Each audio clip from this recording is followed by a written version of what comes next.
selamat pagi Bapak Ibu Guru yang ada di ruangan.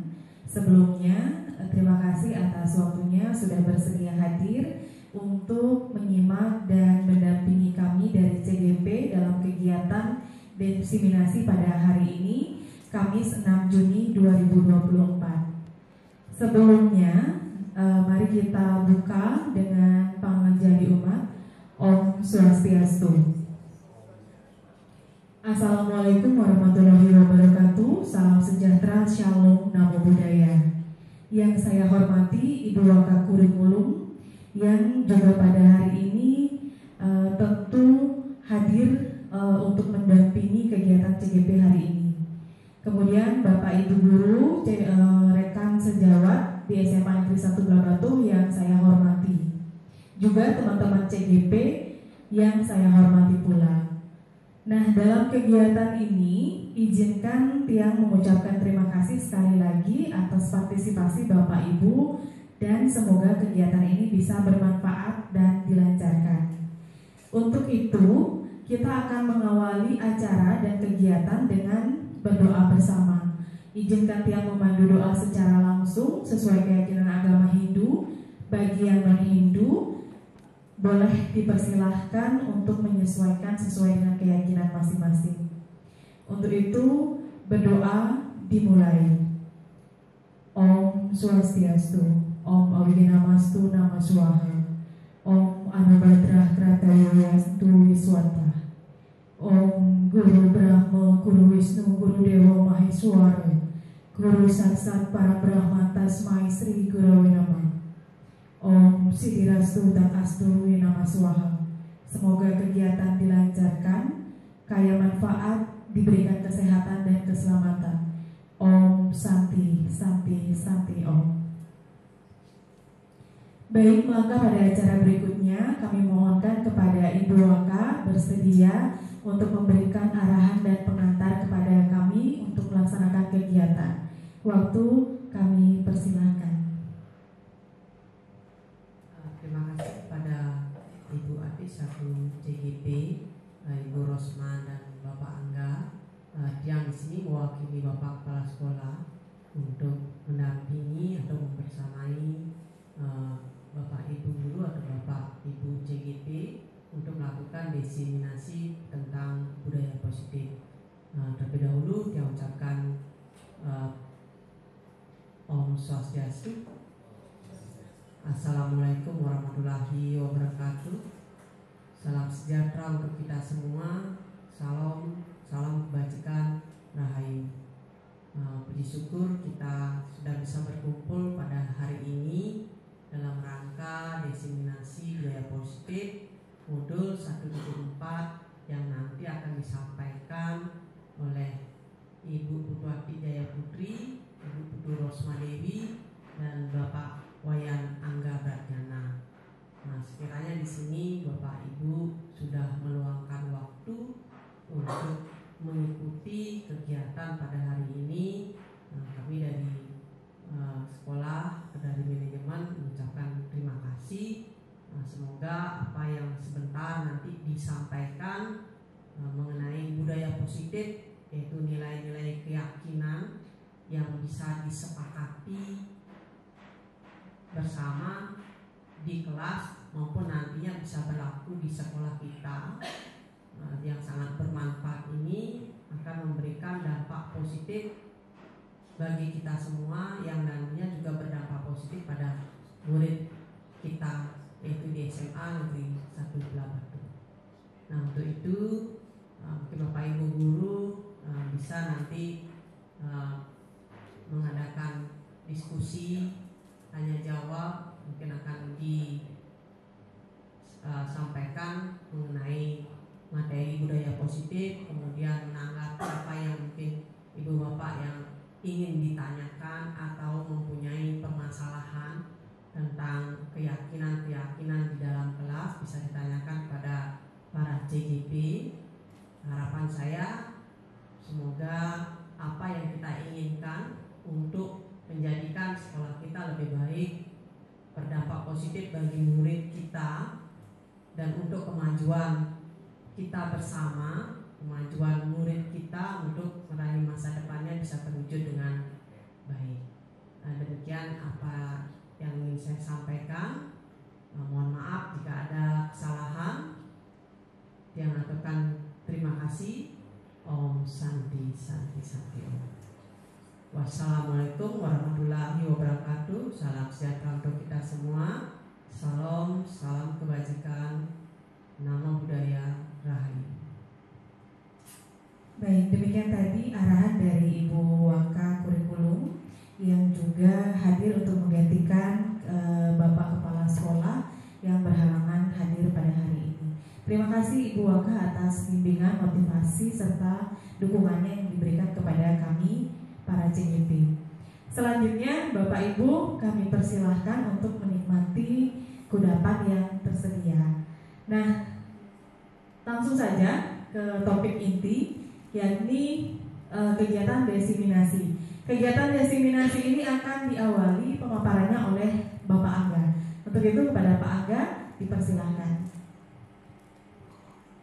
Baik, terima kasih atas waktunya. Ya terhormat Ibu Waka, kita sudah hadir dan juga membuka ya pada kali ini, dan juga Bapak Ibu sekalian yang saya hormati, saya secara pribadi mengucapkan terima kasih karena Bapak Ibu sudah bersedia untuk diganggu waktunya untuk mengikuti kegiatan pada kali ini. Nah, di sini sebelumnya Om Swastiastu, Assalamualaikum warahmatullahi wabarakatuh, salam kebajikan, Rahayu. Nah, di sini kami dari peserta guru penggerak angkatan 10 Kabupaten Gianyar, yang dimana kita akan pada saat ini akan mendesimasikan, sharing lebih tepatnya Pak Ibu tentang budaya positif modul 1-4. Jadi di kegiatan guru penggerak ini kami diminta untuk memberikan desiminasi tentang apa yang sudah kami pelajari di modul 1-4, tepatnya di budaya positif. Mungkin bisa dilanjut Bu Ati. Jadi ada beberapa konsep yang nantinya kita akan terapkan di budaya positif ini. Yang pertama ada perubahan paradigma belajar. Terus ada disiplin positif, nilai kebajikan, kebutuhan dasar manusia, motivasi perilaku, posisi kontrol guru. Habis itu ada keyakinan kelas dan juga segitiga restitusi. Jadi inilah topik-topik yang nantinya kita akan bahas pada saat desiminasi pada kali ini. Jadi ada nanti yang akan menyampaikan perubahan paradigma belajar, disiplin positif dan juga nilai kebajikan, itu nantinya dia yang akan menyampaikan, dan yang lainnya akan rekan-rekan baik itu nantinya Bu Ati dan juga Bu Rosma yang akan menyampaikan. Seperti itu ya Pak Ibu. Nah, sebelumnya mungkin sebelum kita mulai ada sedikit hal yang perlu saya jadikan nih, biar nanti Bapak Ibu juga nggak terlalu tegang dan mungkin masih sibuk juga untuk membuat rapor dan sebagainya. Jadi kita coba ice breaking sebentar Pak Ibu, biar alisnya itu nggak nempel ke hidung ya Pak Ibu. Jadi kita coba ice breaking. Ice breakingnya adalah Bapak berkata. Jadi ketika ada kata Bapak berkata, saya harapkan Bapak Ibu nantinya mengikuti kegiatan apa-apa yang disampaikan. Kalau nggak ada Bapak berkatanya, jangan diikuti. Misalnya rule-nya seperti itu. Oke, kita mulai dulu. Besok dulu ya.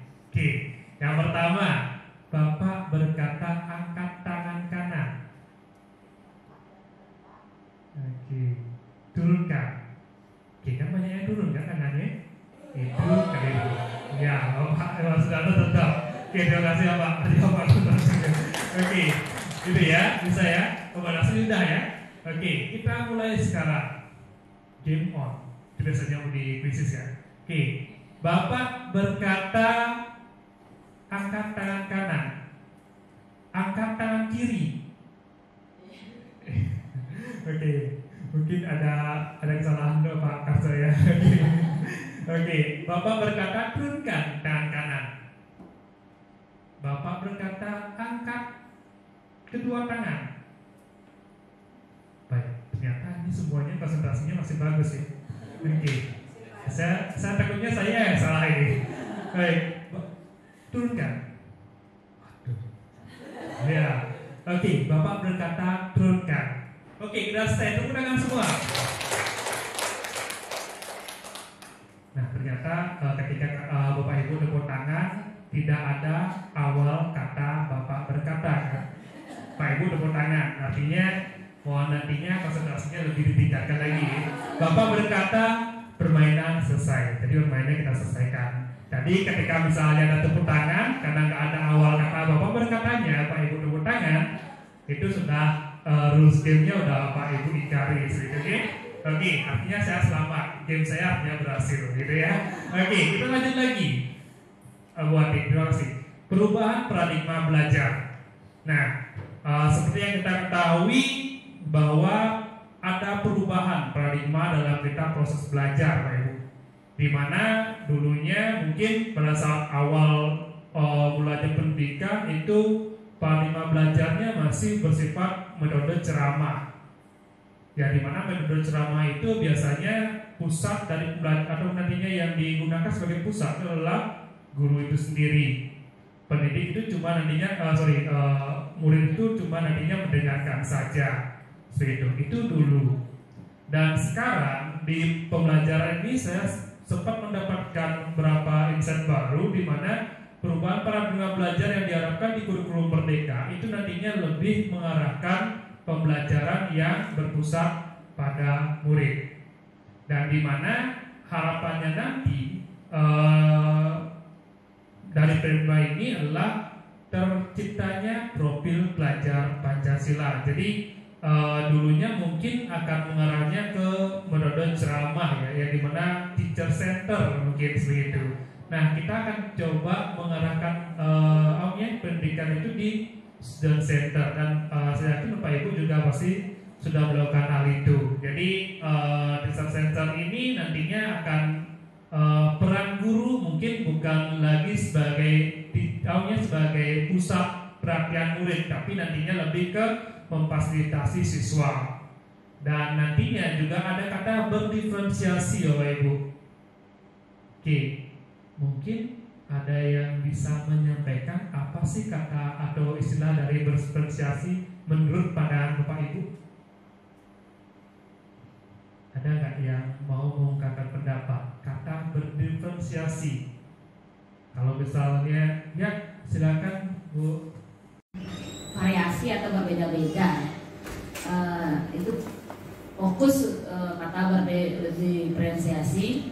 Kalau untuk kita sebagai pendidik mengajarkan ke siswa, diferensiasi itu ya artinya karena berbeda, kemampuan siswa itu berbeda, berarti cara kita mendekati siswa itu berbeda. Teknik kita mengajar setiap siswa itu berbeda.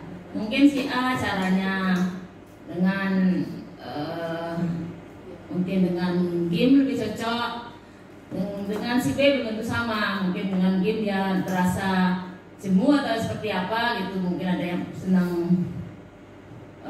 fokus belajarnya, ada yang senang sambil dengar musik atau dengan game dan sebagainya. Seperti itu. Intinya pendekatan kita ke siswa itu tidak bisa sama dalam satu kelas. Seperti itu. Terima kasih. Baik, terima kasih Bu Ayu. Jadi untuk Bu Ayu. Baik, terima kasih Bu Ayu. Jadi untuk Bu Ayu ya.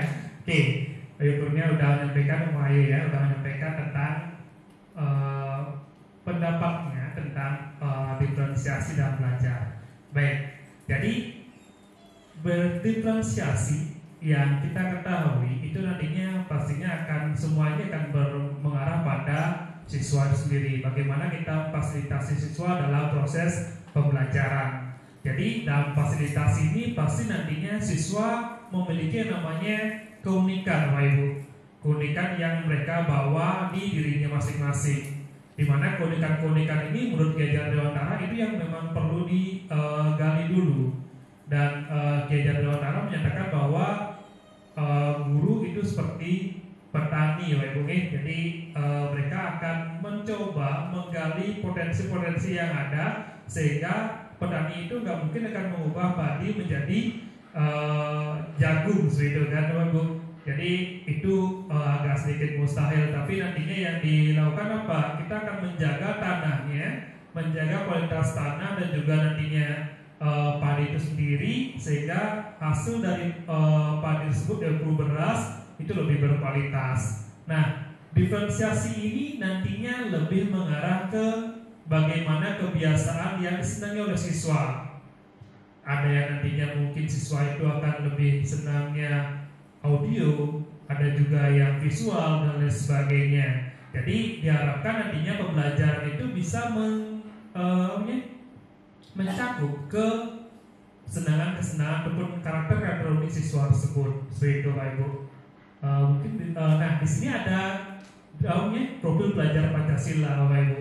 Jadi di profil pelajar Pancasila itu nantinya akan ada dimensi-dimensinya yang akan kita penuhi. Yang pertama itu adalah beriman, bertakwa kepada Tuhan Yang Maha Esa, terus habis itu berharap mulia, dan juga berkomunikasi global, bergotong royong, kreatif, bernalar kritis dan juga mandiri. Ini harapan yang nantinya bisa dimiliki oleh peserta didik. Bisa lanjutkan Bu Ati? Oke. Nah, prinsip pembelajaran yang berpihak pada siswa antara lain sebagai berikut. Jadi seperti tujuan awal kita, perubahan paradigma baru, yang dimana dari teacher center menuju ke student center, maka ada prinsip-prinsip yang nantinya diharapkan. Yang pertama, mempertimbangkan kebutuhan capaian belajar siswa saat ini. Jadi di sini nantinya ada pembelajaran dirancang dan dilaksanakan dengan mempertimbangkan capaian setiap pelajaran. Jadi kita di kurikulum Merdeka mungkin udah ada CP dan juga ATP-nya. Jadi itu adalah proses-prosesnya. Nah nantinya tujuannya untuk memahami kebutuhan dan kemampuan siswa, guru dapat melakukan evaluasi sebelum proses pelajaran. Jadi nantinya ketika di kelas, Pak Ibu bisa melakukan tes diagnostik dulu ataupun nantinya melakukan fit test sehingga kita mengetahui apa nantinya yang perlu kita tingkatkan dan apa yang perlu kita pertahankan. Nah yang kedua, membangun kapasitas belajar siswa menjadi pembelajar sepanjang ayat. Jadi kita sebagai guru juga sama, kita adalah pembelajar sepanjang ayat Bapak Ibu. Jadi di mana kita harus terus mengambil diri karena ada istilah kita harus sesuai dengan produk alam dan juga produk zaman. Jadi biar bisa menyesuaikan itu, maka kita harus perlu update diri untuk biar sesuai dengan kebutuhan siswa. Nah, pembelajaran sepanjang ayat ini juga sama. Ketika misalnya siswa mempunyai fisik, mental, dan pikiran yang akan terus tumbuh dan berkembang. Oleh karenanya diperlukan pembelajaran yang mengembangkan pola pikir dan pola tumbuh. Seperti itu Bapak Ibu. Jadi bagaimana tahapannya? Seperti tadi, kita harus melakukan namanya tes diagnostik dulu, biar tahu kira-kira bagaimana kebutuhan siswanya, keunikan dan juga karakter siswa masing-masing. Nah, guru melibatkan siswa dalam perencanaan, pelaksanaan, dan penilaian pembelajaran dengan membuka dialog dengan siswa. Jadi ada diskusi dua arah antara guru dan siswa, sehingga harapannya selain tes tadi, siswa juga nantinya bisa secara terbuka menyampaikan pembelajaran apa yang mereka harapkan. Saya lanjutkan Bu Adi. Oke, lanjut lagi yang ketiga, mendukung perkembangan kognitif dan juga karakter siswa. Nantinya prosesnya adalah diperlukan perencanaan dan pelaksanaan pembelajaran yang mempertimbangkan perkembangan karakter dan juga kompetensi siswa. Jadi ada nilai karakternya yang perlu ditingkatkan oleh Ibu. Habis itu menyesuaikan konteks kehidupan siswa tumbuh dan berkembang berdasarkan konteks budaya sekitarnya.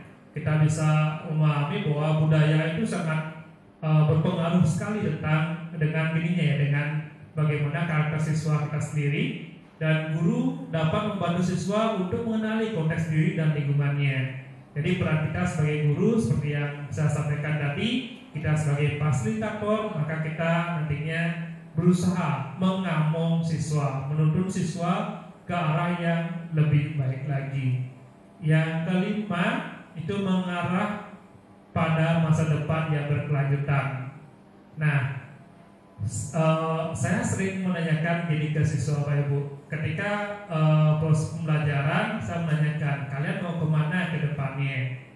Dan siswa sering sekali menyatakan, Pak, saya belum tahu Pak.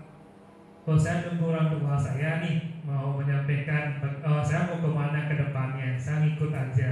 Kalau saya nunggu pacar saya, biar sama.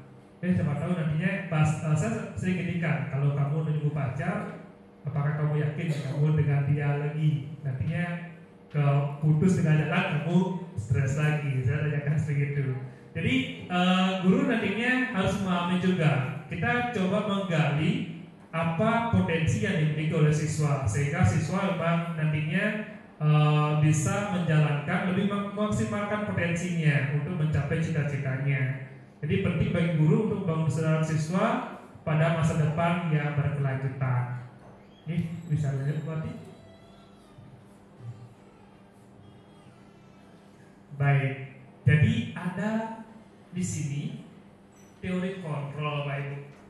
Nah, di teori kontrol ini nantinya juga akan lebih banyak dijelaskan oleh rekan CGP saya tentang bagaimana mekanismenya. Namun kita sekarang coba mengaplikasikan sedikit tentang teori kontrol ini, biar nanti kita mengetahui apa sih yang dimaksud dengan teori kontrol.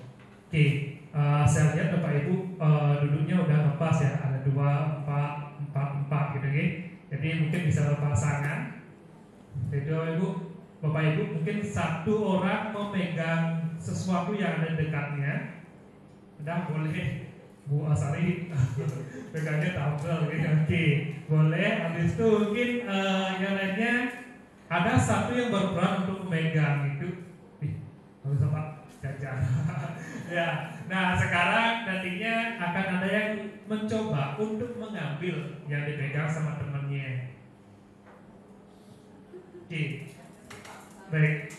Boleh. Gimana pun caranya yang boleh ada gini bisa diambil.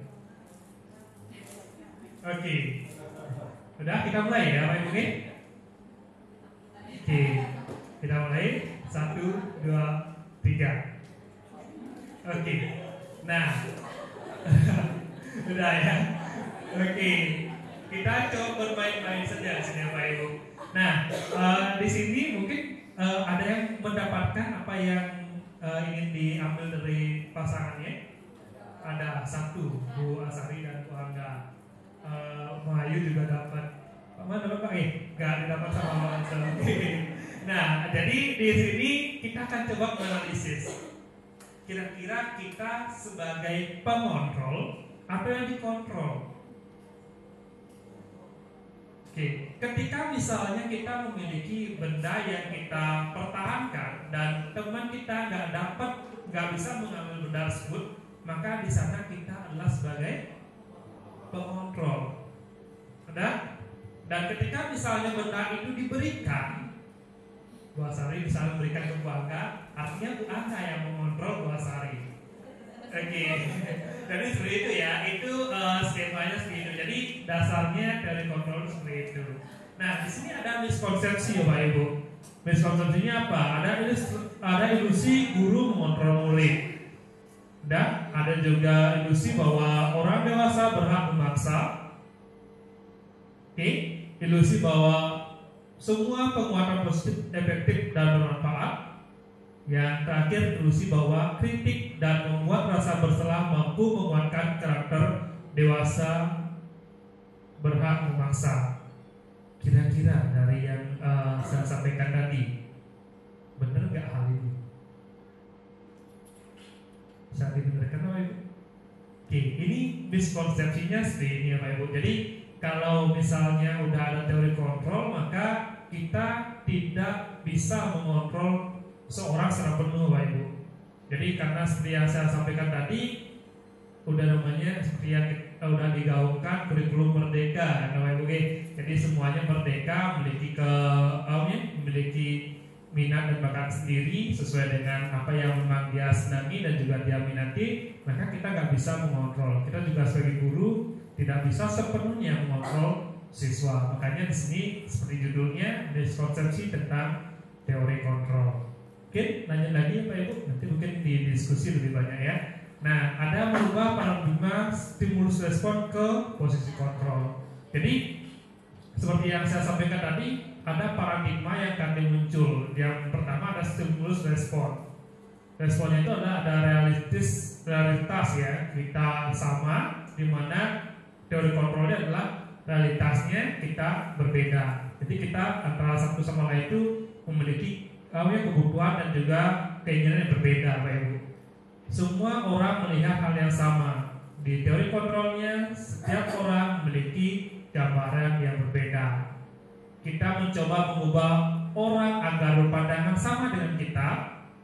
Di teori kontrolnya itu kita berusaha memahami pandangan orang lain tentang dunia.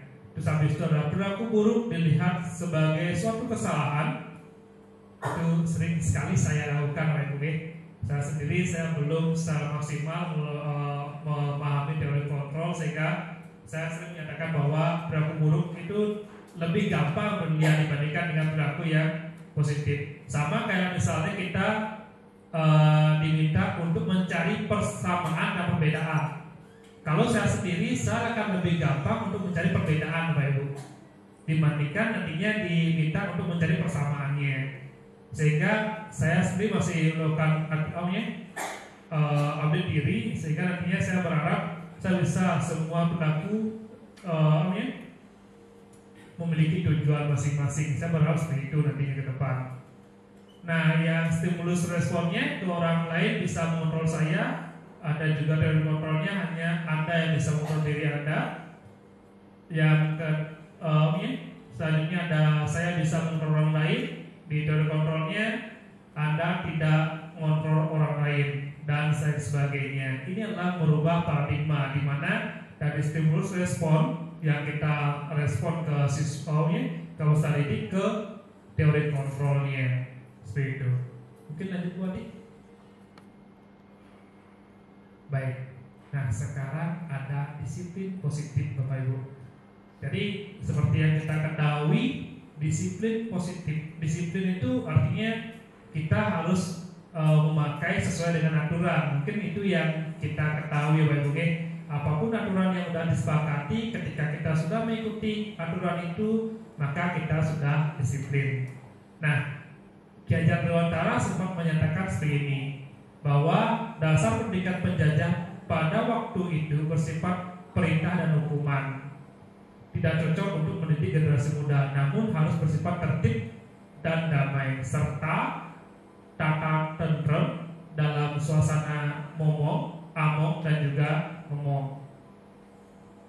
Oke, sama-sama akhirat ya, ngomong, among, dan ngomong. Itu ya, itu adalah yang diharapkan oleh Ki Hajar Dewantara. Seperti yang saya sampaikan tadi, disiplin itu pastinya zaman dulu mungkin lebih mengarah ke hukuman. Ketika saya akan disiplin, maka saya akan dihukum. Ketika saya mungkin nantinya akan saya tidak mengikuti aturan, maka saya akan dihukum. Mungkin itu arahannya yang di zaman dulu. Nanti akan lebih banyaknya akan diulasnya di bagaimana menggunakan segitiga restitusi dan sebagainya. Namun di sini saya akan menjelaskan pengertiannya dulu. Apa sih itu disiplin positif? Sudah bagus, oke? Jadi disiplin berasal dari kata disiplina, yang artinya belajar. Disiplin mengacu pada disiplin diri yang memiliki tanggung jawab terhadap apa yang dilakukan berdasarkan nilai-nilai yang diyakini. Itu pengertian dari disiplin. Jadi disiplin positif adalah salah satu cara penerapan disiplin yang bertujuan untuk menumbuhkan kesadaran serta memberdayakan peserta didik tanpa imbalan penghargaan, ancaman, ataupun reward. Jadi untuk menunjukkan disiplin positif ini diharapkan nantinya tidak ada imbalan penghargaan yang diberikan. Misal, oh kamu nih rajin, karena dia itu rajin dan juga disiplin, maka nilainya akan bagus dan sebagainya. Bapak akan memberikan kamu nilai bagus. Itu yang rewardnya seperti yang tujuan pendidiknya. Tujuan pendidik kita adalah menciptakan peserta didik yang memiliki disiplin diri sehingga mereka berperilaku mengacu pada nilai-nilai kebajikan universal dan memiliki motivasi intrinsik dalam perubahan perilaku ke arah yang lebih baik. Jadi itu harapannya Bapak Ibu. Nah, selanjutnya nilai kebajikan. Nilai kebajikan. Jadi kalau misalnya nilai kebajikan, kita lanjut lagi. Nah, nilai kebajikan itu ada apa aja sih Bapak Ibu?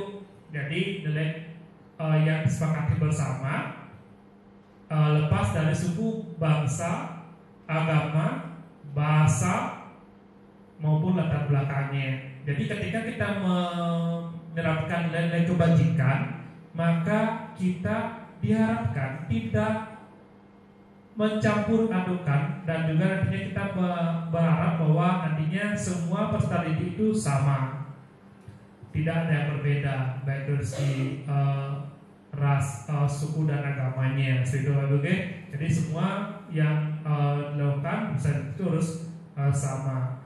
Jadi contoh nilai kebajikan universal dari institusi pendidikan. Jadi pertama ada profil pelajar Pancasila.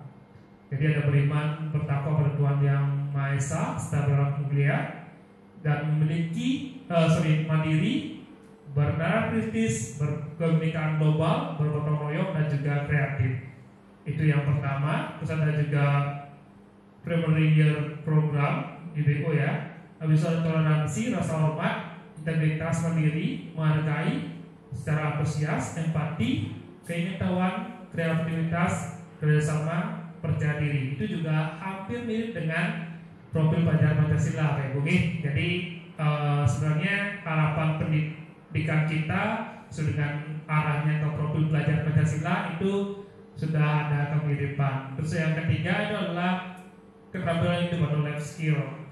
Jadi itu ada pertama percaya diri, lurus hati, pandangan aktif, dan juga tidak merendahkan orang lain, memberikan yang terbaik dari diri. Itu juga sama seperti itu. Jadi secara keseluruhan bahwa nilai kebajikan yang diharapkan itu adalah secara, kalau misalnya secara rangkum, itu lebih mengarah pada nilai yang disepakati bersama Bapak Ibu.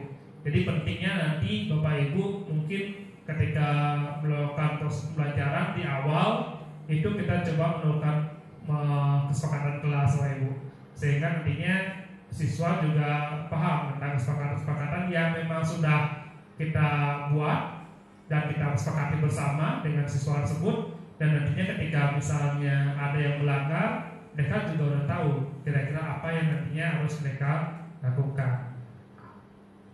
Baik, itu tentang kebajikan positif. Nah, untuk kebutuhan dasar manusia nantinya akan disampaikan oleh rekan dia Ibu Ati Daya Putri. Terima kasih ya Pak Ibu.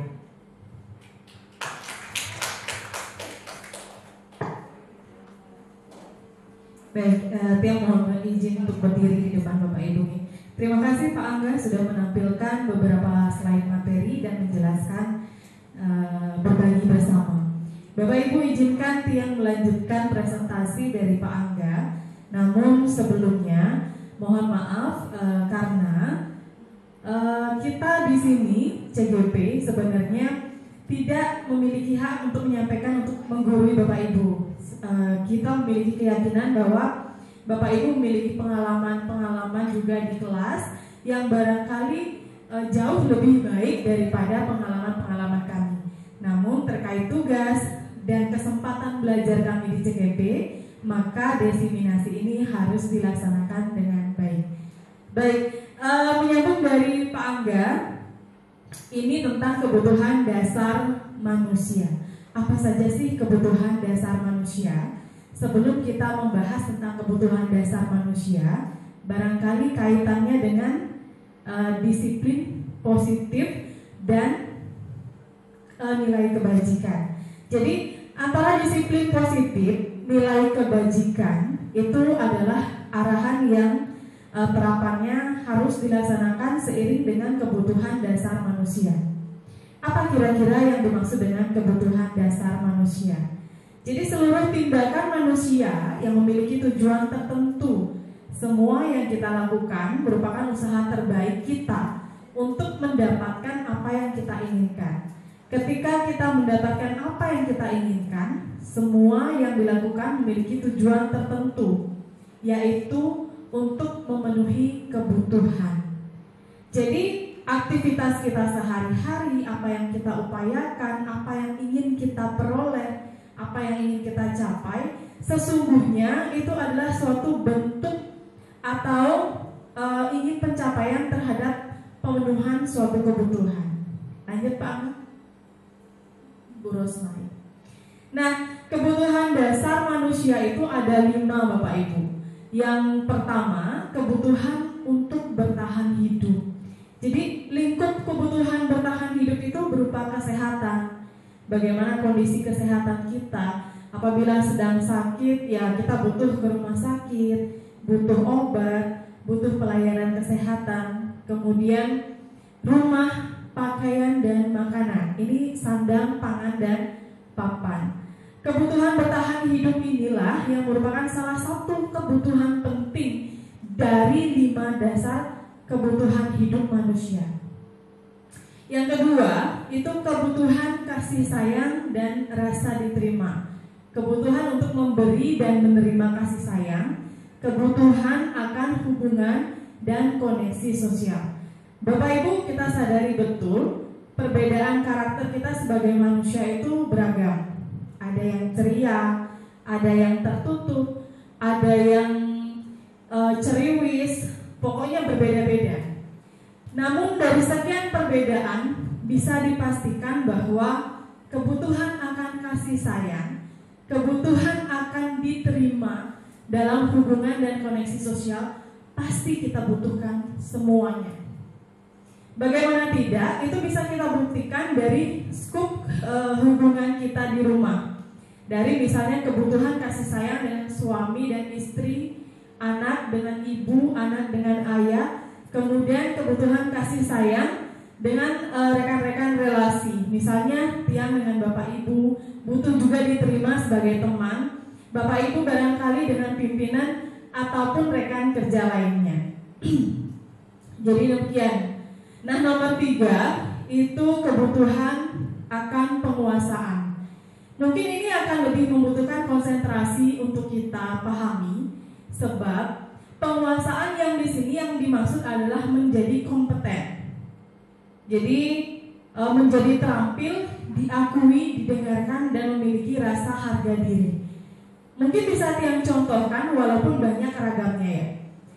Misalkan kita sebagai bapak ibu guru, tentu subjek yang ingin kita dapatkan pengakuan dari siapa?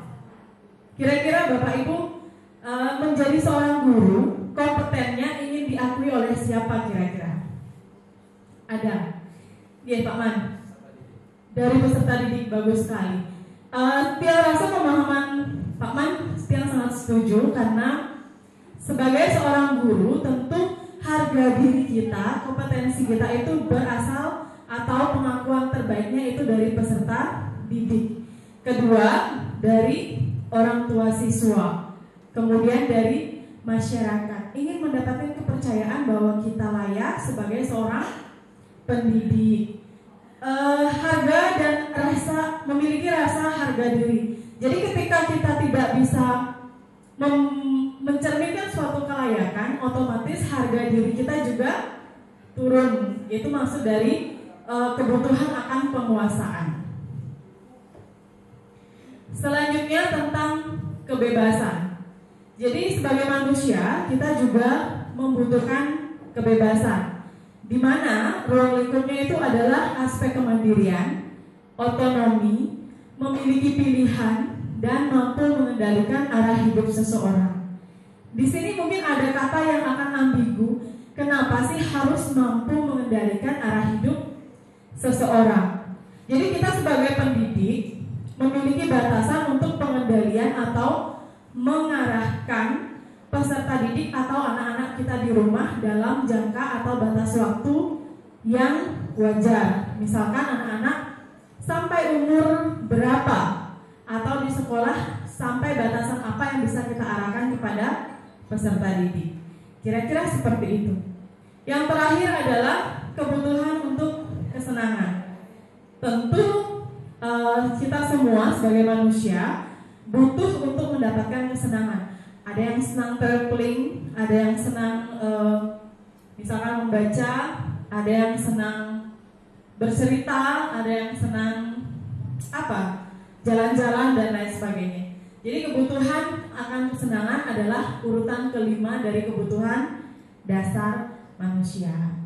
Oke, next dulu Bu Rosma. Nah, dalam pemenuhan kebutuhan dasar manusia ada motivasi perilaku manusia. Seperti apa dan kategori dari motivasi perilaku? Ada motivasi yang berasal dari ekstrinsik, yaitu misalnya lingkungan, orang lain, atau faktor luar diri. Jadi untuk menghindari hukuman atau ketidaknyamanan dan mendapatkan imbalan atau penghargaan dari orang lain. Motivasi ekstrinsik itu biasanya dasarnya seperti itu, agar tidak dihukum, agar mendapatkan imbalan, kemudian agar mendapatkan penghargaan dari orang lain. Penghargaan itu bisa dalam bentuk pujian ataupun hadiah. Oh, saya mau melakukan ini nanti biar bisa tidak dihukum. Saya mau memberikan ini biar dapat penghargaan. Itu dari ekstrinsik.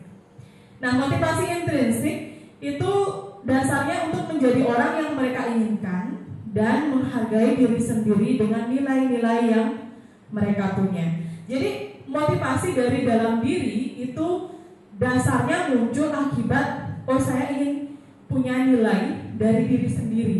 Saya ingin dihargai atau saya ingin memberikan ciri khas saya untuk dikenal oleh orang lain.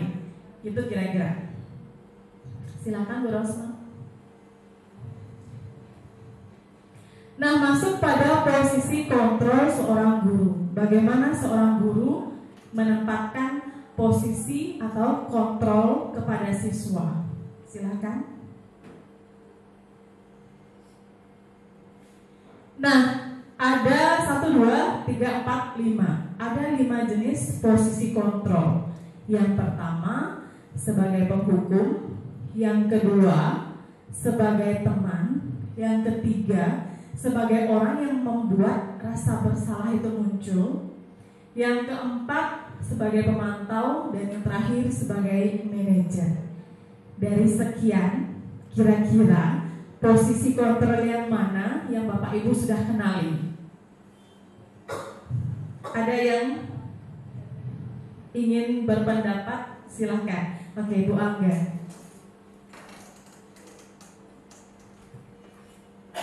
Saya sudah ketahui sepertinya yang poin ketiga, yaitu pembuat merasa bersalah.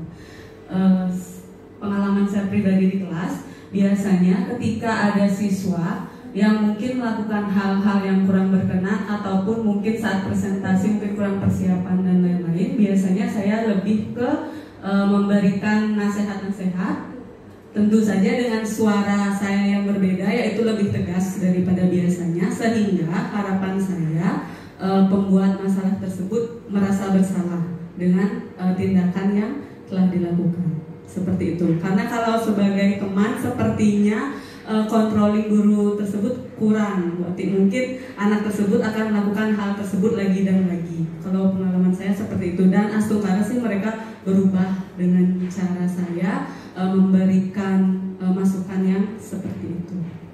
Baik, terima kasih Miss Angga. Miss Angga tadi memberikan bersalah. Ada nggak Bapak Ibu guru yang lain yang tahu nih, sekedar tahu, belum kecontoh juga boleh? Belum ya? Belum. Oke, kita lanjut slide-nya aja.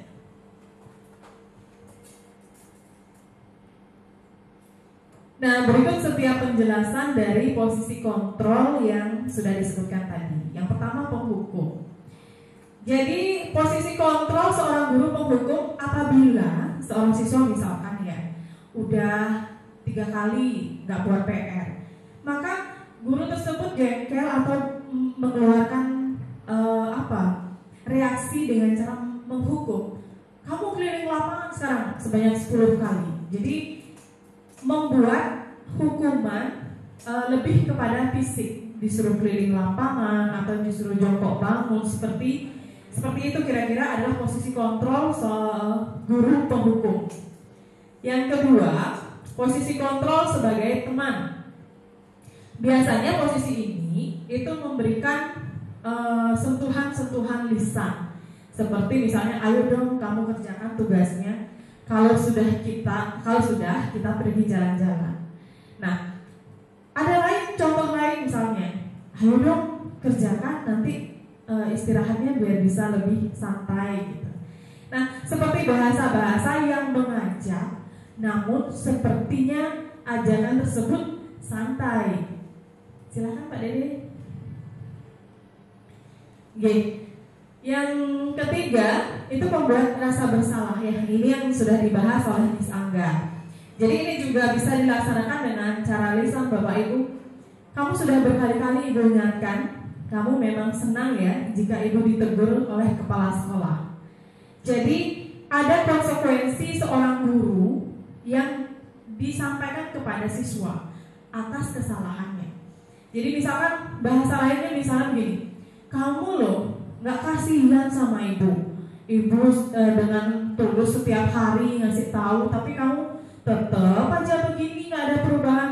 Itu misalkan adalah salah satu posisi kontrol membuat rasa bersalah kepada siswa. Dilanjutkan Bu Rosma.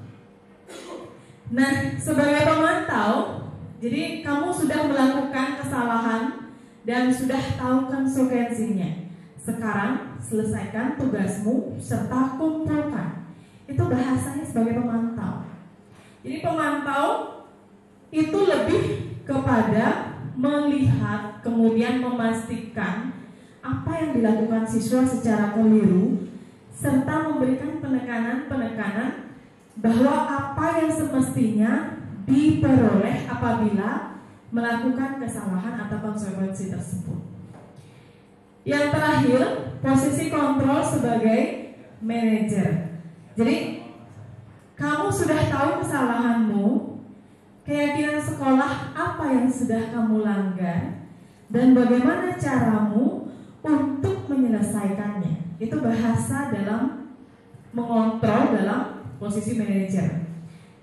Rasa-rasanya Bapak Ibu guru di BK sering menggunakan posisi ini. Jadi anak-anak secara detail diingatkan bahwa kesalahan itu ada keyakinan sekolah atau tata tertib sekolah yang dilanggar. Kemudian bagaimana siswa harus bertanggung jawab atas kesalahannya. Jadi seperti itu biasanya, kurang lebih seperti itu ya. Nanti kita akan diskusikan lebih lanjut lagi.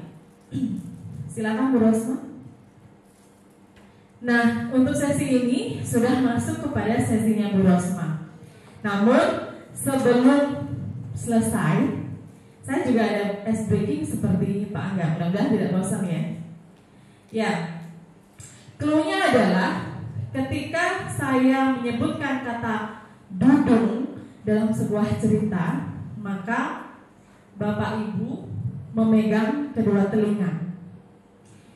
Ketika saya menyebutkan kata dadang dalam sebuah cerita, itu Bapak Ibu bisa menengok ke atas seperti itu.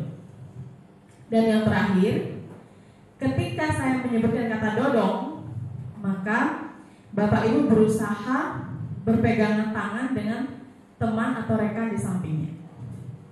Seandainya ada yang masih bengong, maka tidak konsentrasi. Oke, ceritanya dimulai ya Bapak Ibu ya.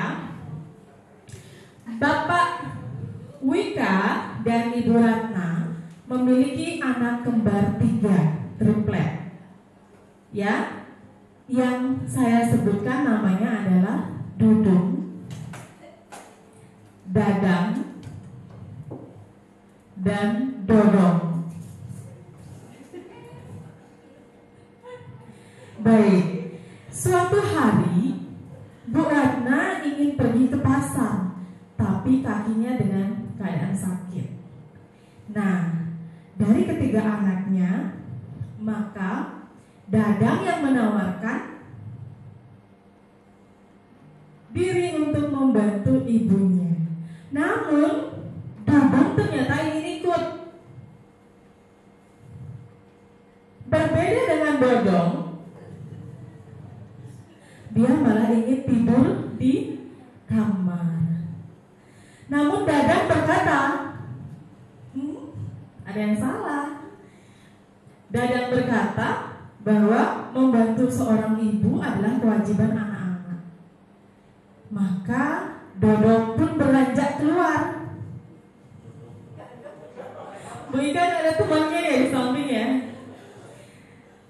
Dan mereka akhirnya bertiga, Dudung, Dadang, Dodong, pergi ke pasar membantu ibunya bersama-sama. Baik, terima kasih Bapak Ibu. Sekian dari saya, kurang lebihnya nanti kita diskusikan. Sekarang waktu ke Bu Rosma.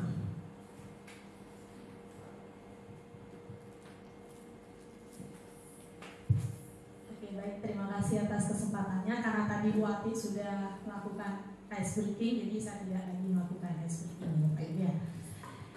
Oke, kita lanjutkan ke budaya positif berikutnya, yaitu tentang keyakinan kelas. Bisa di next Bu Ati. Jadi saya memiliki sebuah pertanyaan di sini ya Bapak Ibu. Mengapa yang perlu kita lakukan dengan siswa itu adalah membentuk keyakinan kelas, bukan peraturan kelas? Nah, kira-kira dari Bapak Ibu siapa yang mau mengungkapkan pendapatnya untuk menjawab pertanyaan di depan? Oke, baik, Bu Ayu. Kemungkinan kalau keyakinan kelas, dia yakin dari dirinya sendiri, dari hatinya, dari pikirannya untuk melakukan nalurinya atau nuraninya sendiri gitu. Kalau peraturan mungkin saja, kalau peraturan bisa dilanggar, biasa kan kalau aturan itu memang dilanggar. Kalau keyakinan ya seperti saya katakan tadi ya memang dari benak pikirannya, dari nalurinya, dari hatinya, dan seperti itu. Kurang lebih seperti itu. Kalau keyakinan itu hasil kesepakatan kelas, dan peraturan hasil dari aturan yang dibuat bukan dari kelas kemungkinan. Jadi mungkin keyakinan kelas adalah internal, sedangkan peraturan mungkin eksternal bedanya. Terima kasih. Terima kasih Bapak, kasih tepuk tangan dingin buat Bu Ayu dan Pak Mansur. Keyakinan kelas berarti nilai-nilai itu memang benar-benar diyakini oleh siswa, sehingga mereka itu akan dengan sukarela melakukan keyakinan yang sudah mereka sepakati. Sedangkan aturan itu lebih ke tidak ada melibatkan siswa. Contohnya aturan sekolah kan bisa saja dibuat itu hanya oleh kepala sekolah atau rekan guru. Berikut saya tampilkan beberapa perbedaan dari keyakinan kelas dan peraturan kelas. Jadi secara definisi, keyakinan kelas itu merupakan nilai atau prinsip yang dipercayai oleh murid, di mana sifatnya itu subjektif dan individu. Kemudian kalau peraturan kelas itu adalah aturan yang ditetapkan oleh sekolah atau guru yang sifatnya itu objektif dan umum. Kalau dilihat dari fleksibilitasnya, keyakinan kelas itu lebih fleksibel serta dapat bervariasi antara individu satu dan individu yang lain. Contohnya kayak kita di kelas, tidak mungkin kan semua anak didik itu memiliki keyakinan yang sama. Pasti mereka memiliki perbedaan karena kita akui bahwa manusia itu adalah makhluk yang unik, ya kan? Kalau peraturan itu biasanya lebih kaku sifatnya dan tidak dapat dinegosiasi. Kemudian kalau dilihat dari pelanggarannya, kalau keyakinan kelas itu ketika siswa melakukan pelanggaran belum tentu ada sanksi atau hukumannya. Sedangkan kalau siswa melanggar peraturan kelas, pasti mereka akan mendapat yang namanya hukuman atau sanksi. Dan yang terakhir, dari segi ruang lingkup keyakinan kelas itu lebih luas, yaitu akan mencakup nilai-nilai keyakinan serta prinsip pribadi. Sedangkan peraturan kelas itu lebih spesifik, lebih ke mengatur perilaku dan tindakan murid. Jadi itulah perbedaan antara keyakinan kelas dan peraturan kelas. Jadi keyakinan itu berasal dari dalam diri, sedangkan peraturan itu berasal dari luar diri. Dimana pendidikan kita saat ini kan seperti apa yang disampaikan oleh rekan saya tadi, Pak Angga dan Bu Atik, dimana kita sebagai pendidik itu diharapkan mampu memunculkan motivasi intrinsik dari dalam diri murid kita. Nah, sebagai salah satu contoh gambaran, ketika kita mengendarai sepeda motor, ya kan, tentu kita harus menggunakan yang namanya helm. Kira-kira apa tujuan kita? Mengapa kita harus menggunakan helm saat berkendara? Oke, apa? Bu Mega? Untuk keselamatan, Bapak? Lebih ganteng. Ada yang lainnya mungkin? Untuk mentaati peraturan. Oke. Kalau yang jawabannya mentaati peraturan, terlihat lebih ganteng, ya kan? Kalau mentaati peraturan, kira-kira itu motivasinya intrinsik atau ekstrinsik? Oke. Kalau untuk keselamatan, nah kalau jawaban bapaknya, kira-kira biar terlihat ganteng itu intrinsik atau ekstrinsik, Bapak Ibu? Yang mana? Kedua-duanya. Oke. Jadi mana ada peraturan kita menggunakan helm itu biar terlihat ganteng, kan ada seperti itu ya. Sama halnya dengan ketika kita COVID, ya kan? Kan kita diwajibkan untuk apa? Menggunakan masker dan melakukan cuci tangan berkala. Kira-kira tujuannya untuk apa? Kalau motivasi intrinsik jawabannya seperti apa Bapak Ibu? Ya, menjaga diri kita agar tidak terkena yang namanya virus, ya kan? Kalau kita tidak cuci tangan, kita ambil suatu barang itu kan belum tentu diambil dari tangan kita saja, tapi dari tangan orang lain, sehingga untuk menjaga keselamatan diri kita. Oke, silakan next Wati. Jadi bagaimana kita caranya untuk membentuk suatu keyakinan kelas? Nah, yang bisa kita lakukan caranya, kita bisa meminta anak didik kita di kelas menuliskan apa saja keyakinan-keyakinan mereka, bisa dalam kertas yang mereka punya atau kita sediakan kertas post-it. Kemudian setelah mereka menuliskan keinginannya masing-masing, kita minta mereka untuk menempelkan atau meletakkan keyakinan yang sudah mereka buat itu di papan tulis yang sudah atau media yang sudah kita sediakan. Kemudian kita sebagai guru bertugas mengelompokkan keyakinan-keyakinan yang sudah dibuat oleh murid. Kalau ada keyakinan yang sama, artinya walaupun kata-katanya berbeda tapi maknanya sama, itu bisa kita hilangkan, kita tempel satu. Kemudian kita cari keyakinan yang lainnya. Setelah keyakinan itu terbentuk, jangan lupa di akhir kita harus sepakati bersama dengan murid-murid yang ada di kelas. Jadi keyakinan kelas itu bersifat abstrak. Nah, kita buatnya itu dalam bentuk pernyataan yang universal. Kemudian kalimatnya itu harus merupakan pernyataan positif, jangan menggunakan kalimat pernyataan negatif. Contoh misalkan kita ingin menanamkan budaya bersih. Kalimat positif yang bisa kita gunakan itu apa? Mari kita jaga kebersihan lingkungan kelas. Kalimat negatifnya apa?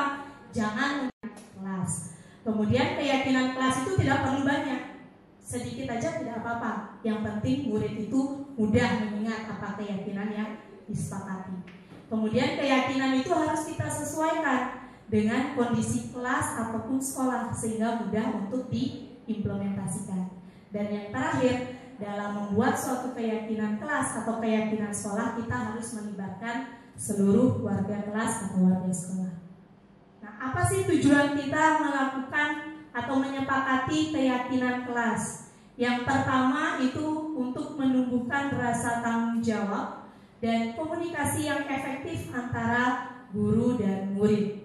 Tujuan yang kedua itu untuk menumbuhkan budaya positif pada murid. Dan yang ketiga itu untuk menciptakan pembelajaran yang aman, nyaman, dan menyenangkan bagi seluruh siswa yang ada di kelas kita. Oke, Bu Ati, silakan di next.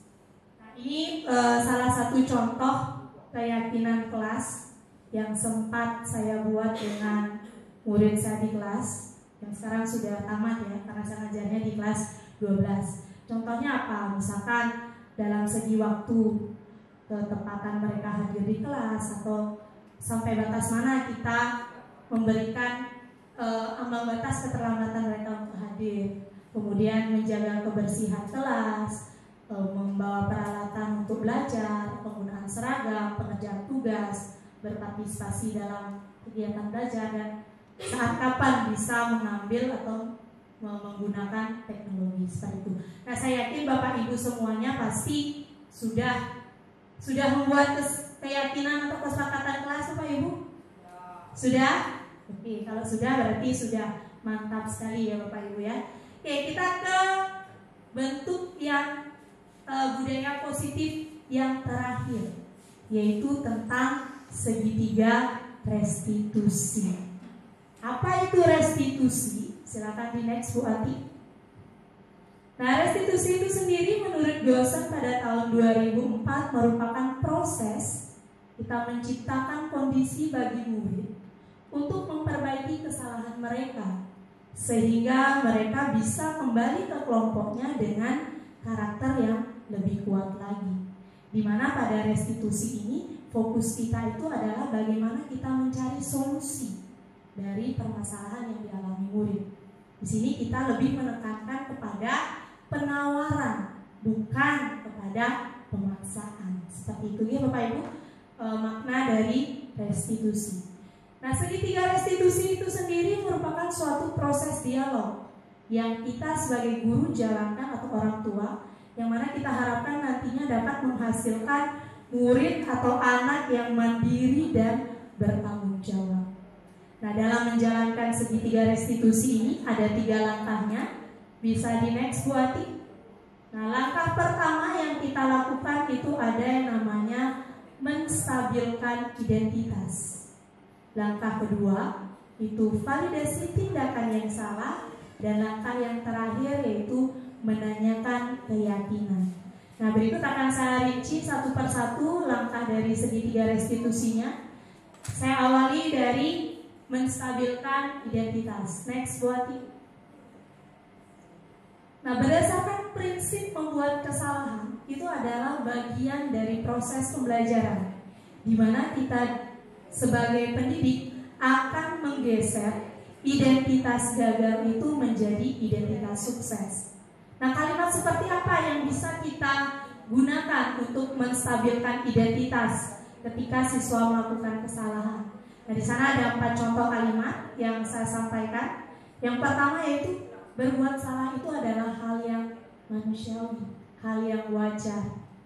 Yang kedua, tidak ada manusia yang sempurna. Yang ketiga, Bapak atau Ibu juga pernah melakukan kesalahan yang kalian lakukan. Dan yang terakhir, kita bisa menyelesaikan permasalahannya. Jadi itu beberapa mungkin kalimat yang bisa kita gunakan untuk menstabilkan identitas. Nah, untuk selanjutnya itu tentang validasi tindakan yang salah, di mana posisi guru ini seperti apa yang disampaikan oleh Pak Angga tadi ya, bergeser dari yang pemikiran stimulus respon berubah menjadi kontrol, ya kan Bapak Ibu. Kemudian pada tahap validasi tindakan yang salah ini kita akan menggali dan mengakui kebutuhan murid akan memperbaiki hubungan dengan murid. Nah, kalimat yang bisa kita gunakan untuk memvalidasi tindakan murid yang salah itu, kamu pasti punya alasan ya kan, kenapa kamu melakukan tindakan itu. Jadi kita menggali lagi, kenapa sih muridnya melakukan tindakan itu, tidak langsung menyalahkan atau menjudge muridnya. Kemudian kamu patut bangga pada dirimu karena kamu telah melindungi sesuatu yang penting bagimu. Nah, itu beberapa kalimat yang bisa digunakan. Dan tahapan yang terakhir Bu Ati, yaitu menanyakan keyakinan. Nah, pada tahap menanyakan keyakinan ini kita akan memberikan murid itu pernyataan-pernyataan yang bermakna sehingga dapat memunculkan yang namanya motivasi intrinsik. Kemudian kita juga mampu mengaitkan antara keyakinan yang sudah disepakati oleh murid dengan tindakan yang salah yang dilakukan oleh murid. Contoh kalimatnya apa? Apa keyakinan kelas yang kalian langgar atau yang sudah kita sepakati? Kemudian apa nilai-nilai umum yang telah kita sepakati? Seperti apa bayangan kelas ideal menurutmu? serta kamu mau jadi orang seperti apa nantinya. Seperti yang disampaikan Angga tadi kan, beliau sudah menanyakan hal seperti itu. Nah di sini kita sebagai seorang pendidik diharapkan ketika melakukan atau menyelesaikan permasalahan yang dihadapi murid, posisi kontrol apa yang harus kita terapkan, Bapak Ibu? Masih ingat? Posisi kontrol apa yang diharapkan sebagai teman, pembuat rasa bersalah, atau manajer? Nah, kalau yang diharapkan itu kita berada di posisi manajer, ya. Jadi setelah kita berada di posisi manajer, kita harus menerapkan yang namanya segitiga restitusi. Artinya kita ajak siswa itu berdialog, kita tanyakan apa alasan mereka melakukan kesalahan, dan kita tuntut mereka agar mereka sendiri yang menemukan solusi dari permasalahan yang mereka hadapi, bukan kita yang memberikan. Karena kita di sini yang kita harapkan itu akan munculnya motivasi intrinsik. Jadi dia sendiri yang harus menemukan solusi seperti itu ya. Nah, untuk penerapan dari segitiga restitusi. Nah, di sini saya menampilkan sebuah kasus. Nah, silakan Bapak Ibu cermati kasusnya. Nah, silakan dibaca dulu ya. Kasusnya ini ada 3 slide. Ini baru slide yang pertama.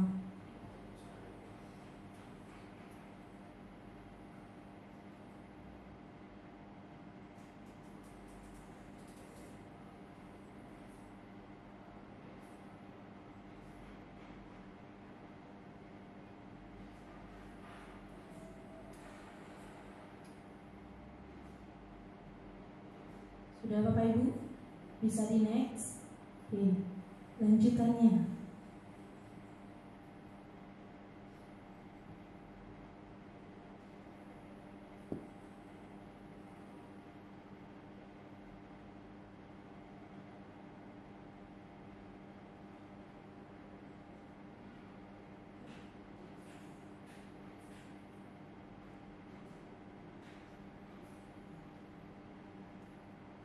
Sudah bisa dilanjutkan Bapak Ibu?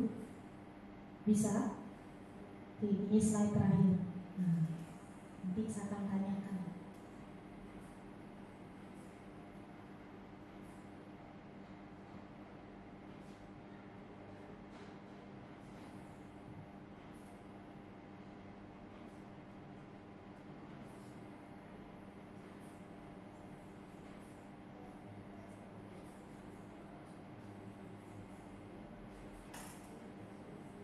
Oke, sudah dicermati Bapak Ibu? Sudah?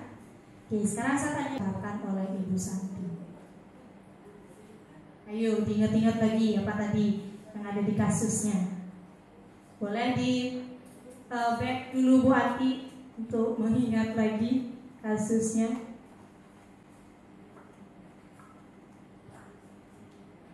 Tahapan segitiga restitusinya Bu Ati.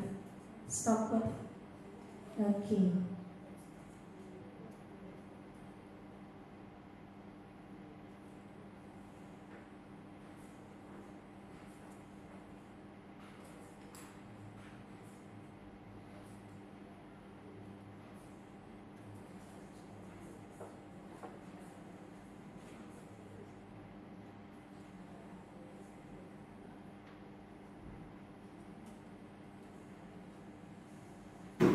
Terima kasih atas waktunya. Kalau menurut saya pribadi, dia sudah melakukan langkah restitusi di bagian kedua, yaitu validasi tindakan yang salah. Karena Bu Santi itu sakit, dia sudah meminta guru pengganti, yaitu Bu Eni, sebagai menggantikan dia mengajar di kelas itu. Terima kasih. Hanya itu saja itu. Ya. Berarti Bu Santi baru di bagian 2.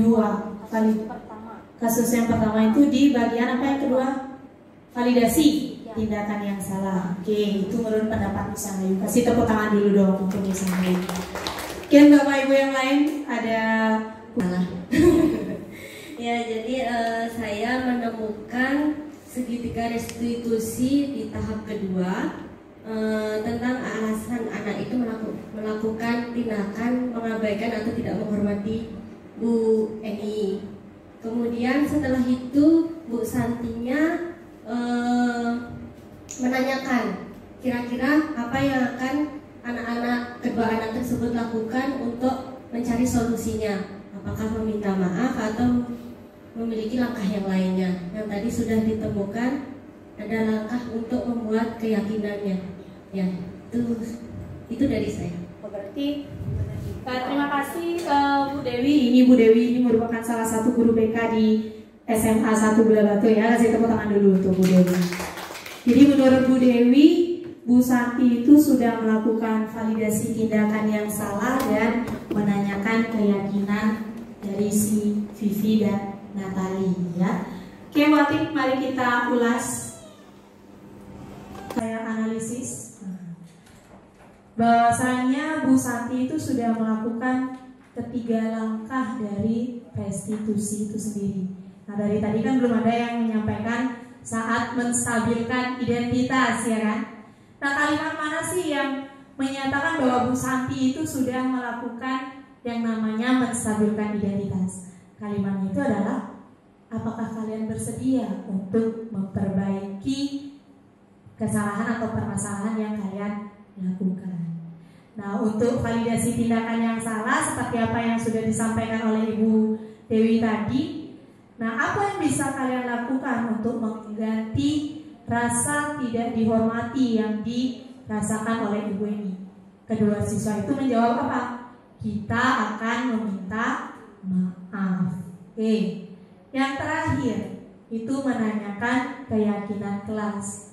Apa kalimat yang menyatakan bahwa Bu Santi sudah menanyakan keyakinan kelas? Kalimat itu adalah, apa yang kalian lakukan untuk memperbaiki masalah? Apakah kalian punya ide? Jadi Bu Santi kan gak langsung memberikan solusi ya kan terhadap permasalahan yang dilakukan oleh Vivi dan Natali. Nah, Vivi dan Natali mengatakan bahwa mereka akan mengadakan diskusi dengan rekan-rekan di kelasnya mengenai tentang keyakinan kelas, terutama dalam hal menghormati tadi ya kan. Kemudian si Vivi dan Natali itu akan mengirim email kepada Bu Eni tentang hasil diskusinya dan menyampaikan kepada Bapak Kepala Sekolah bahwa nanti ketika ada guru yang berhalangan hadir, maka kelas mereka akan mengusulkan Ibu Eni sebagai guru penggantinya. Oke, baik Bapak Ibu, itulah materi budaya positif yang dapat kami sampaikan sharing ke Bapak Ibu. Nah, ini ada beberapa contoh ya video penerapan segitiga restitusi yang mana kami sudah terapkan. Karena di CGP kami diminta untuk membuat sebuah video penerapan segitiga restitusi dan posisi manajer. Mungkin saya akan tayangkan satu saja ya Bapak Ibu ya. Jadi ini kasus yang diangkat oleh Ibu Ati ya, dimana ada seorang siswa kita yang bernama Devi. Dia itu tidak terima bahwa pekerjaan itu selalu dicontek, sehingga ia itu merasa marah dan tidak bisa menahan emosinya. Bagaimana Bu Ati menangani permasalahan yang dialami Devi? Silakan Bapak Ibu simak videonya.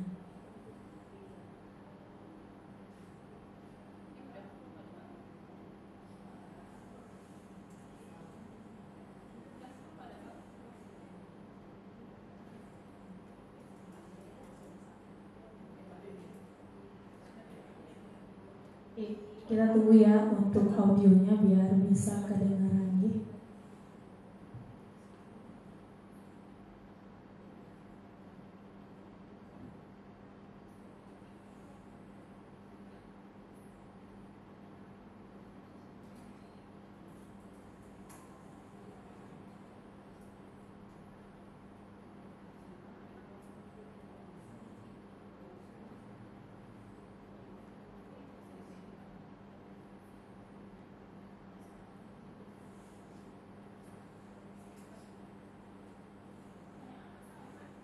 Oke. Kedengaran Bapak Ibu? kedengarannya, tapi masih kecil ya. Oke, boleh Bu Ati sendiri langsung sharing ya gimana penerapan segitiga restitusinya. Silakan Bu Ati.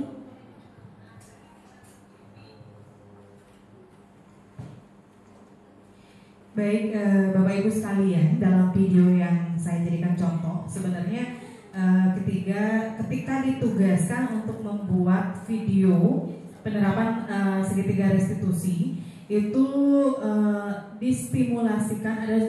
disimulasikan karena anak-anak kita sudah ulangan waktu itu. Jadi saya gunakan sampel, ini anak kita yang sudah tamat dan rumahnya dekat keduanya.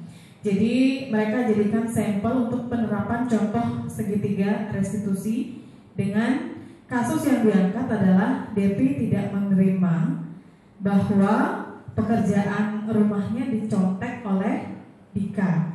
Jadi DP menggebrak meja saking kesalnya dan membuat kegaduhan, pertengkaran. Nah, penyebab itu maka ada kasus yang muncul dari kasus itu, mohon maaf karena tidak bisa nyambung ke Bluetooth ya. Berikut ini adalah tampilan videonya.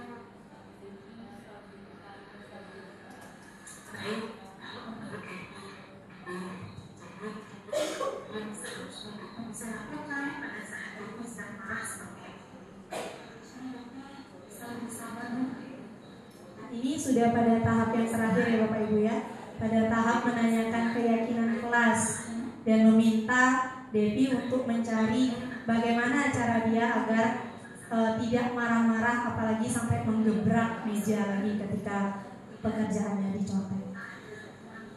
Oke, mungkin bisa di stop Bu Ati.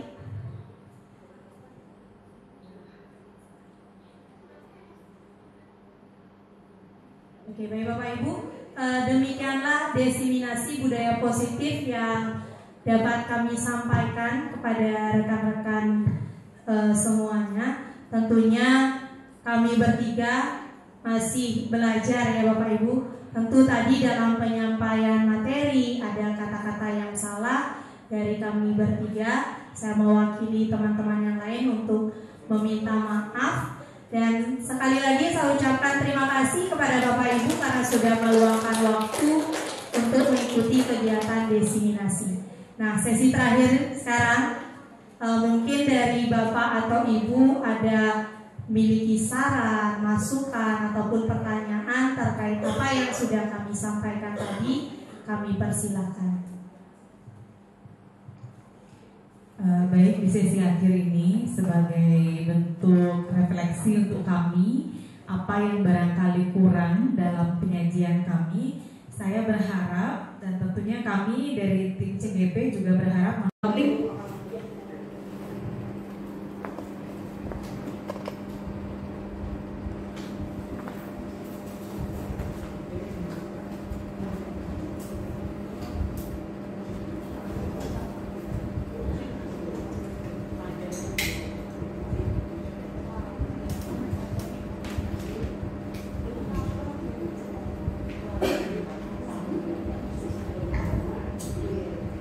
dan Bapak Ibu di depan muncul barcode yang isinya nanti kalau dibuka mungkin masuk ke link untuk mengisi atau isian refleksi. Jadi kalau tidak secara lisan, dalam barcode ini bisa dilakukan refleksi secara tertulis dari Bapak Ibu.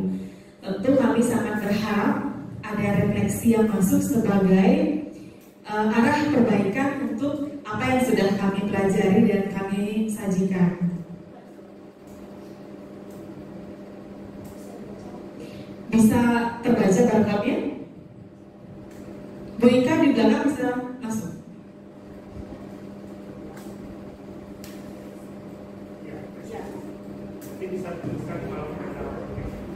Jadi ketika buka refleksi itu akan berisikan tentang kolom-kolom komentar. Jadi Bapak Ibu bisa menuliskan di sana. Udah semua di scan.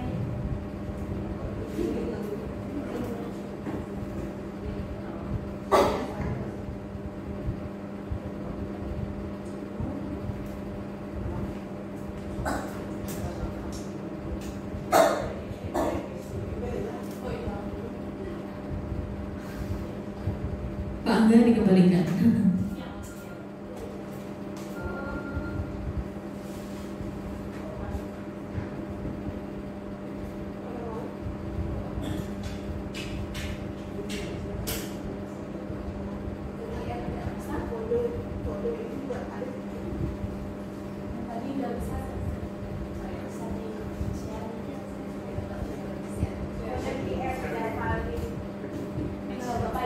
Bapak Ibu yang sudah bisa berhasil scan barcode, tolong di share karena ada yang tidak bisa.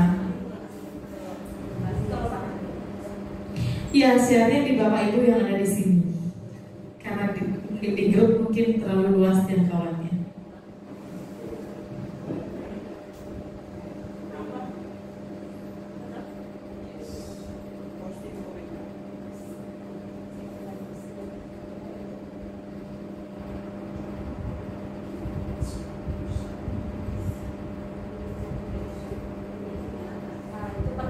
Dari refleksi, sajian refleksi, jadi ada 4 kategori ya, Bu Rosma sama Pak Angga. Yang pertama, mungkin Pak Angga bisa bantu jelaskan. Baik, di sini nantinya ada refleksi rekonik menggunakan pendekatan PAMDA, di mana ada fact, ada feeling, dan juga ada future. Jadi nanti Bapak Ibu bisa tuliskan refleksinya di kolom komentar, dan tinggal klik aja. Nah, nantinya saya harapkan karena nantinya akan munculnya di Bapak Ibu di belakang komentar itu Bapak Ibu bisa isi inisial Bapak Ibu. Misal saya inisial saya AB, angka berganda. Atau Bapak Ibu mungkin nantinya inisial sendiri ya nantinya bisa digunakan untuk menuliskan belakang dari refleksi itu sendiri. Ini sekian.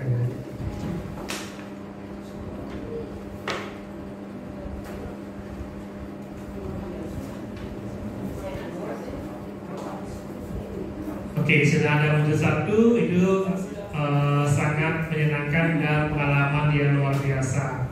Oke, ini semuanya kan kelihatan di sana kayak ini.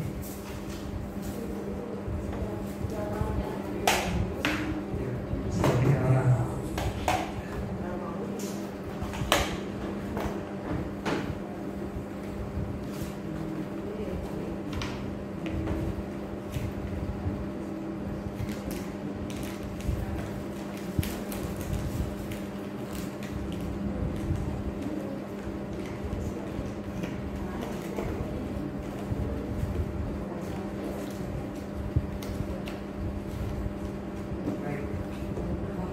Baik, di film udah ada inisial satu ya, I.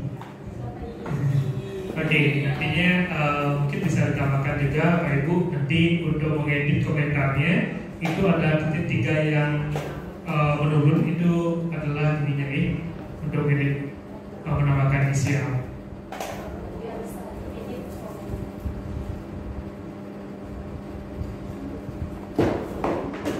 Ini ada inisial aset.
Tentang aplikasi, aplikasi yang tinggal mengisi dia.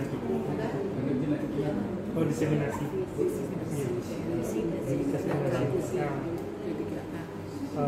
CGP.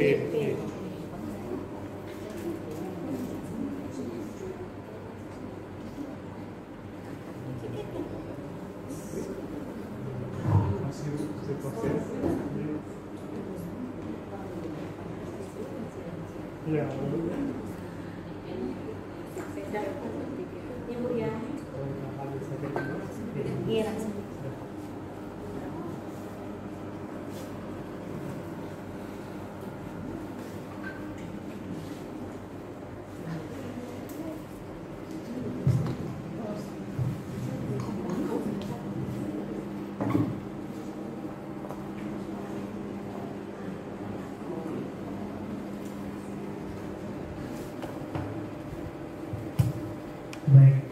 Saya lihat udah ada yang selesai Pak Ibu untuk mengisi refleksinya. Mungkin ada yang mau mengungkapkan refleksi yang dibuat. Silakan Pak Ibu, siapa yang mau menyampaikan? Bu Asari, silakan Bu Asari.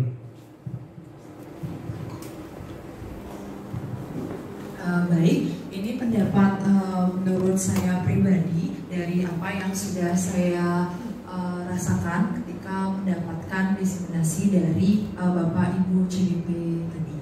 Yang pertama, ceritakan pengalaman Anda mengikuti kegiatan ini. Jadi saya sangat senang tentunya karena mendapatkan ilmu baru yang benar-benar baru saya dengar seperti responden kontrol. Mungkin selama ini sudah diterapkan secara tidak sadar tetapi belum tahu itu namanya apa. Kemudian yang paling penting itu adalah segitiga restitusi ya. Serta hal ini sangat membantu menghadapi kelas yang dinamis tentunya. Jadi hal-hal tersebut sangat membantu nantinya mungkin bisa menjadi pilihan ketika menghadapi kasus-kasus di dalam kelas tersebut. Kemudian yang kedua, bagaimana perasaan Bapak atau Ibu dalam kegiatan ini? Tentunya yang tadi sangat senang ya.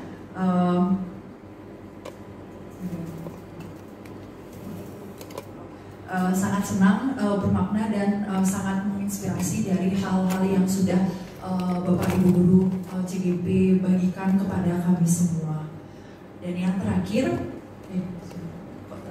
yang ketiga, pembelajaran apa yang Bapak atau Ibu dapatkan dari proses ini? Yang sudah saya sebutkan tadi, kontrol dan respon. Kemudian ada secara kontekstual dengan kasus penerapan segitiga restitusi sehingga kami, saya pribadi mendapatkan gambaran bagaimana nantinya mengeksekusi. Mungkin ada kasus-kasus demikian, pasti ada ya, karena kelas kita dinamis dengan peserta didik yang berbeda-beda. Kemudian yang terakhir, apa aksi atau tindakan yang akan saya lakukan setelah belajar dari peristiwa ini? Tentunya saya mungkin akan mengimplementasikan penerapan segitiga restitusi tersebut. Sekian, terima kasih. Terima kasih Bu Asari, kemudian Bu Asari ini. Jadi refleksi itu sudah dilakukan, sering waktu juga artinya kegiatan pada siang hari ini kita akhiri. Namun sebelum itu seperti yang Bu Rosma sampaikan tadi dan juga Bu Ati, saya secara pribadi dan juga rekan-rekan TGP yang lain mohon maaf ketika ada salah kata dan juga salah ucap ketika mendampingi Bapak Ibu, dan juga saya mengucapkan terima kasih Bapak Ibu sudah meluangkan waktu Bapak Ibu mengikuti kegiatan restitusi pada siang hari ini. Akhir kata kami tutup dengan Pramo Santi. Om Santi Santi Santi Om. Assalamualaikum warahmatullahi wabarakatuh. Terima kasih. Terima kasih Bapak Ibu semua. Ya, kita foto dulu ya.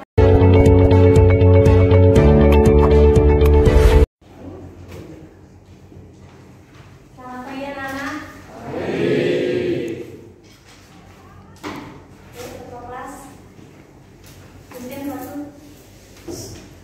Pada asana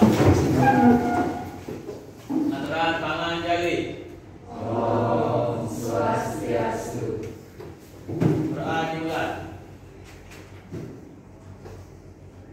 selesai. Bagaimana kabarnya hari ini anak-anak? Baik. Semua sehat? Sehat. Pada pertemuan kali ini, Bu Rosma akan mengajak kalian untuk membuat yang namanya keyakinan kelas. Kalian pernah dengar nggak tentang keyakinan kelas?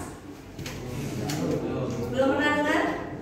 Oke, keyakinan kelas itu sama halnya seperti kesepakatan kelas. Artinya kita nanti akan melakukan diskusi antara murid dengan guru. Tujuan dari mengadakan keyakinan kelas itu apa? Agar nantinya ketika kalian mengikuti pembelajaran yang ibu berikan, kalian itu mengikutinya dengan aman, nyaman, dan menyenangkan. Kenapa? Karena nanti keyakinan kelas yang kalian buat itu kan berdasarkan apa yang ada di hati nurani kalian. Contohnya seperti apa Bu keyakinan kelas itu? Nah, contohnya misalkan hadir tepat waktu. Kalau kita antar teman, murid dengan guru kan harus saling menghargai satu sama lain. Boleh kalian tuliskan saling menghargai. Misalkan apa? Untuk menjaga lingkungan kelas agar tetap bersih, apa yang harus kita lakukan? Apa yang harus kita lakukan? Membersihkan kelas, boleh, atau menjaga kebersihan kelas.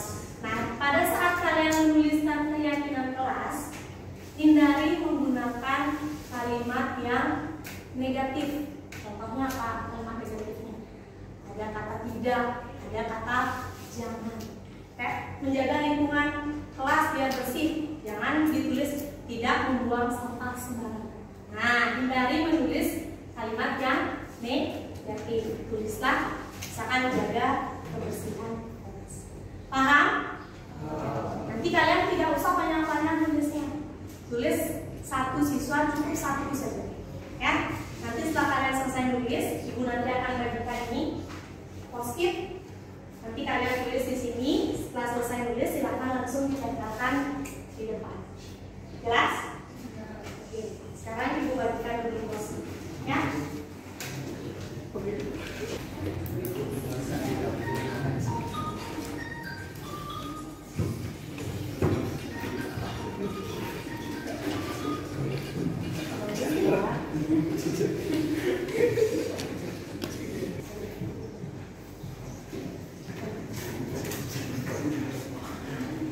Silakan ditulis keyakinan kelasnya.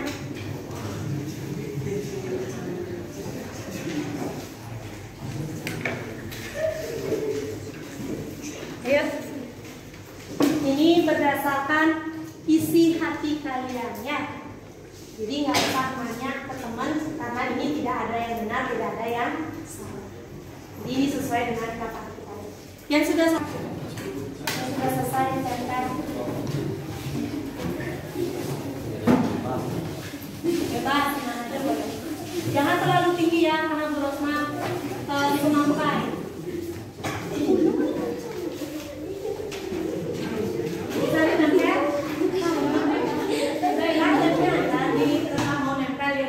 Ini kan kalian sudah mengumpulkan ibu, sekarang ibu minta waktu sebentar untuk mengelompokkan. Siapa tahu dari keyakinan yang kalian buat ada yang sama antara yang satu dengan yang lain. Oke, boleh minta waktu sebentar ya.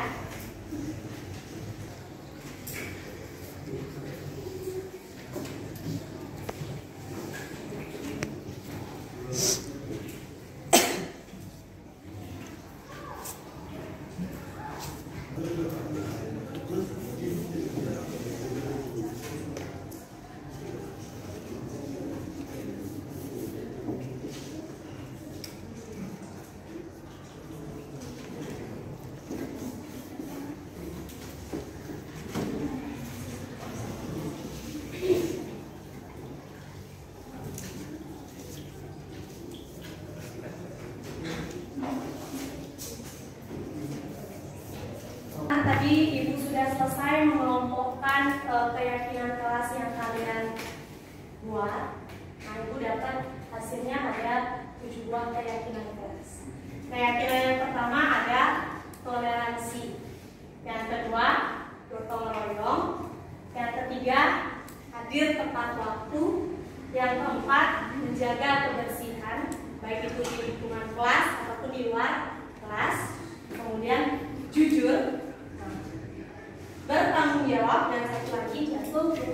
Ini ada disiplin. Jadi silakan kalian ingat ketujuh keyakinan kelas yang sudah Ibu tempelkan di depan. Apakah bisa kita sepakati keyakinan kelasnya ini? Bisa? Oke, karena kalian sudah mengatakan bisa dan sepakat akan keyakinan kelas yang sudah kita dapatkan tadi, terus mengharapkan nanti kalian dalam mengikuti proses pembelajaran bertanggung jawab dan mau menaati keyakinan kelas yang sudah kita sepakati. Kenapa? Keyakinan kelas ini kan bukan ibu yang membuat, tapi berdasarkan keinginan kalian masing-masing. Jelas? Nah, untuk itu sekarang Bu Rosma mohon kalian ke depan untuk menandatangani.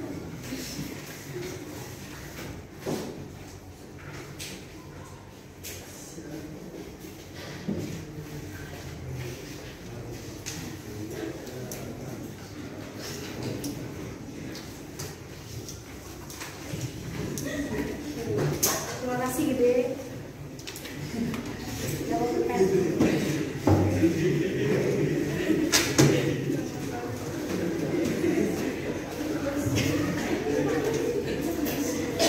Ayo yang lainnya silakan menyusul lagi ya. Kamu. Ini di depan sudah Ibu siapkan pulpennya.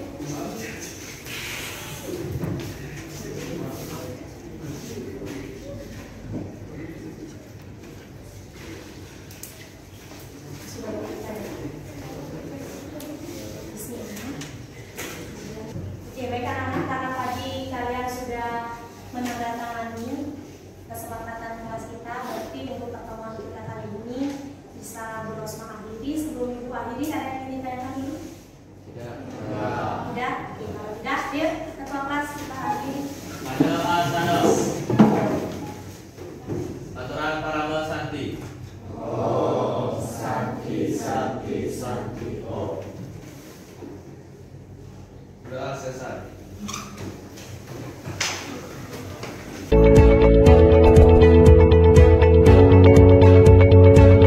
Perkenalkan, saya Dr. Erica Revalina. Sini saya akan menyampaikan keresahan saya.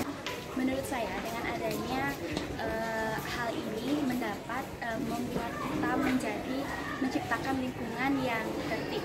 Selain itu juga pembelajaran itu akan menjadi lebih lancar dan ini sangat membantu kegiatan kita selama di sekolah agar berjalan lebih sempurna.